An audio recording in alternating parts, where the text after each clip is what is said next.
Hi, it's Grandma Moore. Thought we would go over Tuesday's daily devotion and talk about the prayer request list. Today's devotion's about being a true servant. This is In Touch Ministries, and it says, when you hear the word success, what do you think of? Wealth, power? How do you think God defines success? Micah 6:8 says this. He has told you, O man, what is good?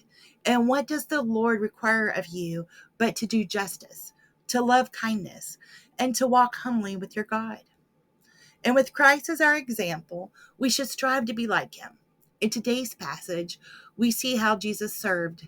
He performed the task of the lowliest servant when he took off his outer garment and washed the dirty feet of his followers. The very followers he knew would abandon him. The next day, the Creator was crucified by the people made in his image. In allowing this, he offered salvation to all, even those who nailed him to a cross. And Jesus asked that we follow his example of service. With the exception of Judas, his disciples obeyed. In fact, they all suffered because of their faith, many unto death. Though we likely won't endure what they did, ask the Lord how he is calling you to serve. In what ways do you spend your resources and time? And which topics dominate your thoughts and conversation? Service is natural overflow of a relationship with Jesus. Ask him to foster a servant's attitude in your heart. When he had finished washing their feet, he put on his clothes and returned to his place. Do you understand what I have done for you? He asked them. You call me teacher and Lord, and rightly so, for that is what I am. Now that I, your Lord and teacher, have washed your feet, you also should wash one another's feet. I have set you an example that you should do as I have done for you. Verily, truly, I tell you, no servant is greater than his master, nor is a messenger greater than the one who sent him. Now that you know these things, you will be blessed if you do them. Wow, so that's a lot. What are some things that we do as a servant? I mean, if you think about it in DoorDash sense, we serve the homeless, we serve the disabled. I know we're trying to make money, but we also do services. Sometimes you take the smaller, I personally, I know it's going to the homeless shelter, so I'll take an order. I know it's not much, but I don't know. I just feel like it's something I should do. And sometimes I don't, but sometimes if I know where it's going, I'm a little bit more lenient on how much it costs because I understand there are obstacles. And then, what do I spend my mind on as I go through my day? We're in our car alone a lot, and my mind just goes and goes. I don't know about yours. And what do I spend I do think about politics a lot, and I think about the things I see as I go, as I work on my road rage issues and it's gotten well, I still think, oh man, why are they driving like that? Or, I hope they're okay because they're going so fast. And my mind just goes all over the place all the time and probably could be better served if I thought about other things. But I do think about people mostly, I don't know if that's right or wrong, but uh, that's probably what dominates my thoughts. My conversations are usually mostly about politics. Back in the day, gossiping. I remember my grandmas, they were gossipers, and I just don't like that. I don't like thinking about all the gossipy stuff. So I don't do that too much. I might talk about, oh, did you hear the gas station caught on fire? That actually happened just recently. Or but probably news is probably what dominates my thoughts and conversations. I don't know about you guys. Whenever it probably should be more about more of a positive. How can I help somebody, or how can I do this or that? I do that some, but probably not enough. The last part is asking him to foster a servant's attitude in your heart. And one of the things I want to do is learn how to like garden and prep. Because one day, when something does happen, I want to be able to feed people and make sure people have the resources. And also, I think teaching the younger generations things that us older generation know, just little old wise tales or home remedies, how to sew, how to cook. So to me, sometimes, when you think of things like a servant's attitude, not necessarily do I have to go to the homeless shelter and or the soup kitchen and serve. There are so many ways to serve. I think just helping your neighbor or, shoveling the snow for an elderly person, or there's so many things. But my main focus for me, I think, is teaching the younger generation the basic stuff that we learned that they're not learning. You know, there's so many people that don't know how to sew. How do you do a button? I've been teaching one of my granddaughters how to sew buttons and things, and it's really fun and funny.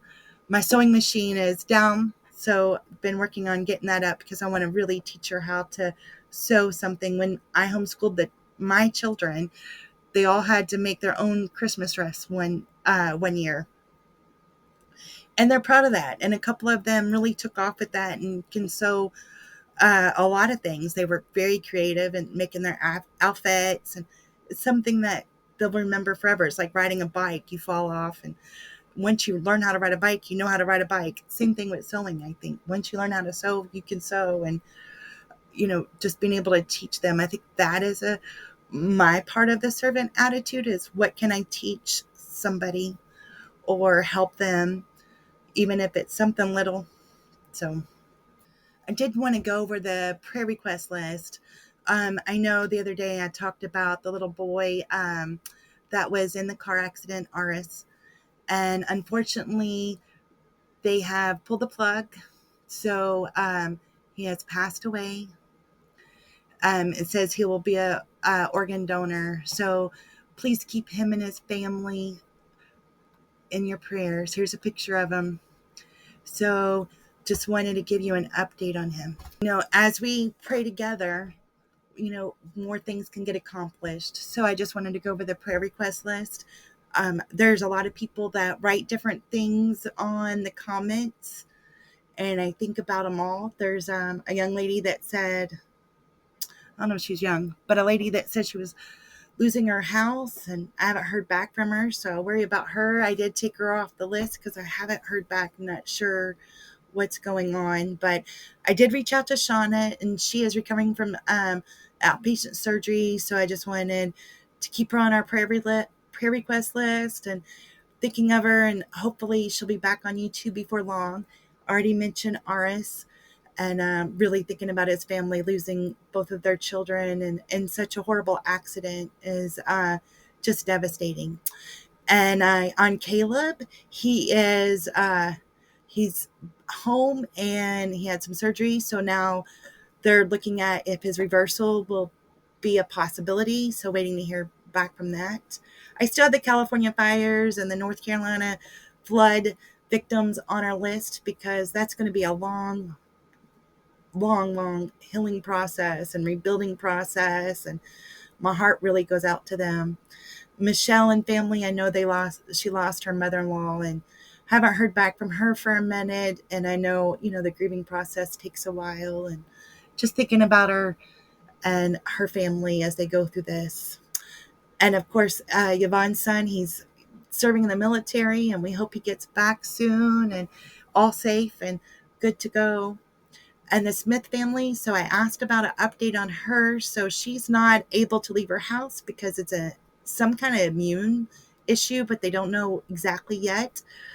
She did have to go to the Mayo Clinic, and still no diagnosis yet. So they're just trying to keep her away from illnesses and keeping her safe. So, anything can really trigger whatever's going on. And until they get a diagnosis, they're just keeping her, kind of isolated, I guess is the word. And of course, the hungry and homelessness. I worry about them a lot. It's cold outside, and what's going to happen as they take away homeless camps, and where are they going to stay? I understand not wanting to pay rent and not want to do these things, and I don't know. I just worry about them and the different issues they're going to face as they're trying to clean up the homeless area. If it's going to be a good change or a bad change. And of course, our children and grandchildren, they're exposed to so much of the social media, and uh, you know, so many different things coming their way that we didn't have as a kid. We got to go run around and be kids and be free. And, they're more stuck in the house playing on the phones and the whatever, the iPads or whatever those things are called, and the computers and YouTube and all those things. So hopefully children will get to be more children and not exposed to all these things we weren't exposed to. And of course, the golden rule: we want to treat others how we want to be treated. So definitely something I think about a lot. It's like when I get frustrated, okay, just remember, how would I want to be treated in this situation? Or I think that's what helps me with the road rage too. Is if I was having a trouble at the red light, not going, would I want to be honked at? No. So why would you honk at somebody? My pet peeve. All right. Thank you all for watching. Thank you for being here. I hope you all have a blessed day. God bless you.